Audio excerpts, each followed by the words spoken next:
Alright, hello everyone.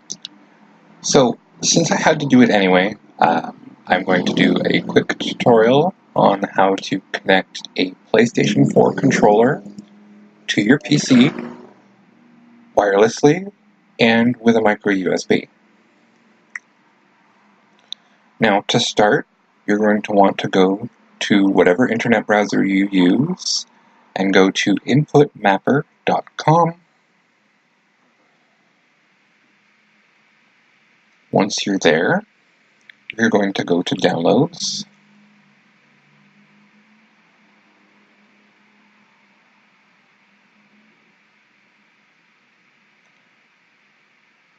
Once that page loads, you're going to want to go down the page a little bit where you see a little blue folder and it'll say Input Mapper.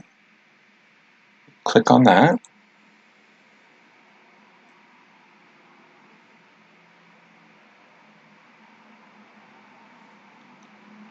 And that should bring you to this page. On this page, you're going to scroll down a little bit and you're going to see Input Mapper 1.6.10.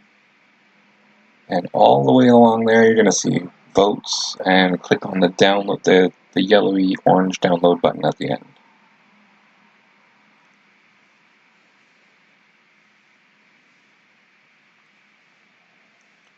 Once that loads, you'll see license agreement, the software is supported by a single ad placed within the blah blah blah blah blah blah blah. I accept the above conditions and download.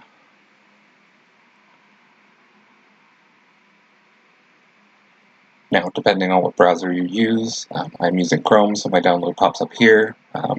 Internet Explorer or Edge browser will ask you where to save it. I always save it to the Downloads folder. So let's head on over to the Downloads folder and find where the file went. It'll say Input Mapper 1.6.10.19991. You're going to double click on that.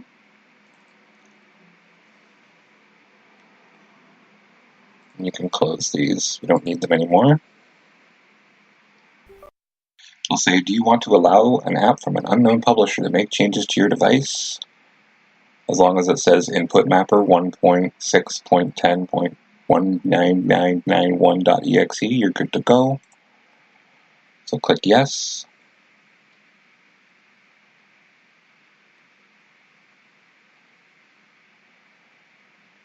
Then, like anything else, it asks you if you want to save it somewhere else. Just click I agree and follow the prompts. Now, during this installation, it might ask you if you want to install NetFramework and DirectX. You do have to install them, and they can take a while. If that's the case, pause the video now, and when that's all done and downloaded and installed, come back to the video and we can continue from there.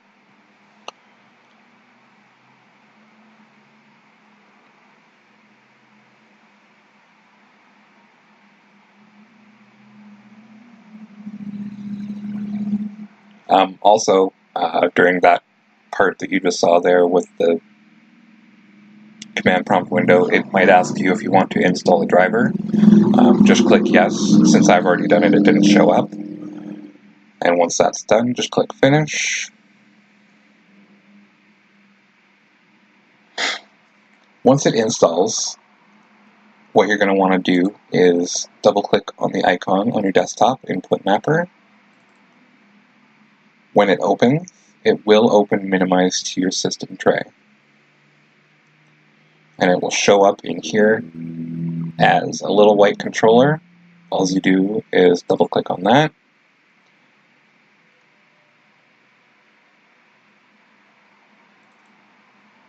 And it'll bring up your program.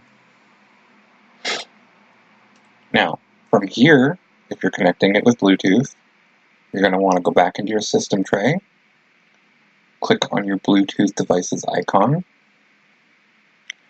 go to Add a Bluetooth device,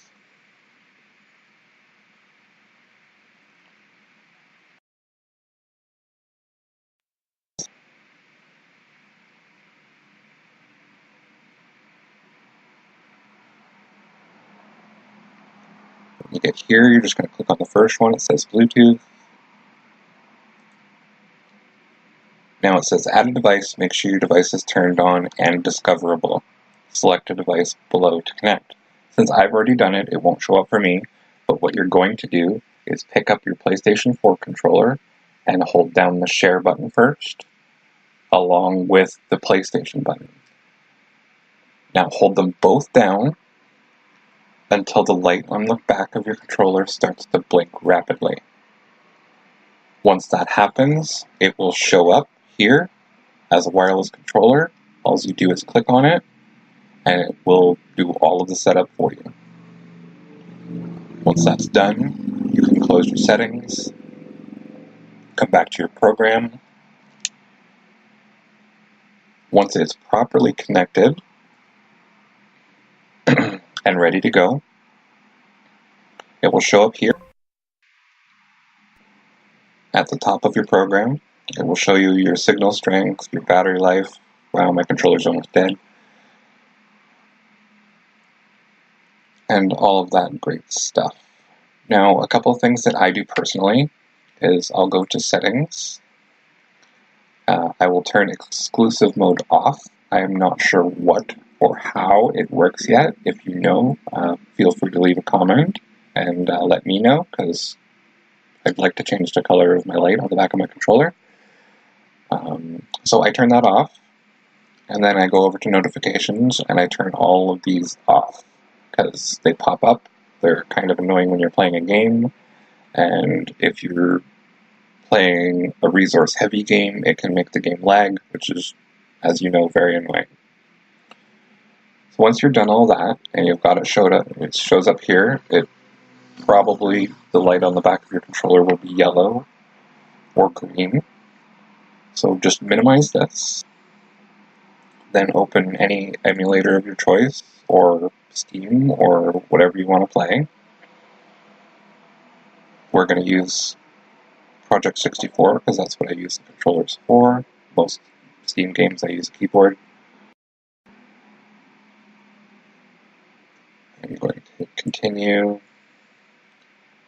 Now to map the controller for emulators, you just go to Configure Controller Plugin.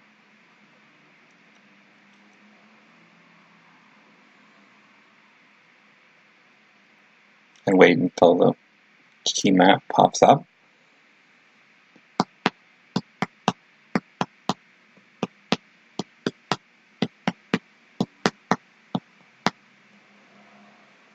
Should pop up in a second here.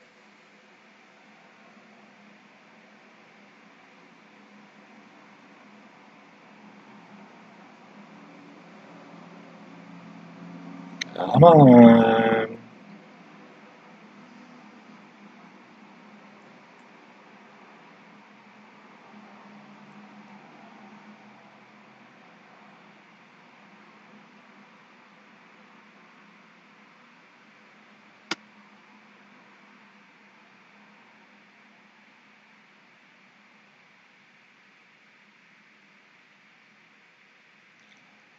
Either way, it will pop up with a key map. It'll pop up right in front. And on that map, you'll see the keys that you want to bind to your controller. Now, there's a little box on the left showing you the key that it is, and then there's a bigger box on the right that shows you what key it's bound to. What you're going to want to do is click on the key itself, and then it'll say input on the controller. You just press the button on the controller that you want to link to that key, and just do that for all of the keys. Once that's done, what you can do is you can start up a ROM without your key mappings, change them as you go. You can change them at any time. And yeah, if this doesn't work out for you for some reason, I would recommend trying to restart your computer, coming back to it, reopening the input mapper. Once that's open, all you have to do to connect the controller from now on is press the PlayStation button on your controller, and it will link directly to your computer as long as your Bluetooth is on.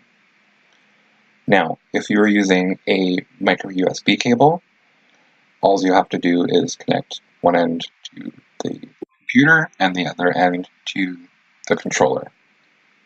And it should automatically pop up in your input mapper. Now, since it finally decided to load, I can show you that this works. Open a ROM.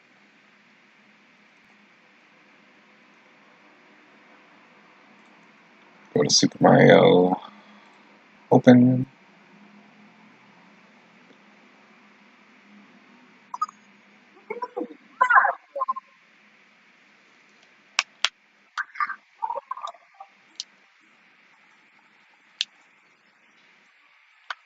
And we got the analog stick.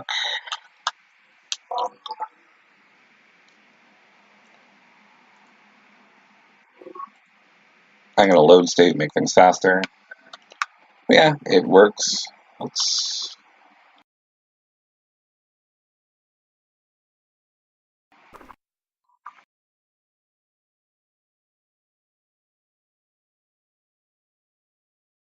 Should be seeing lag on the video right now. It's not the controller, it's because I'm recording at the same time. But yeah, just settings you want to put on, and it should work the same with Steam. If it doesn't, again, leave a comment. I'll do my best to help you.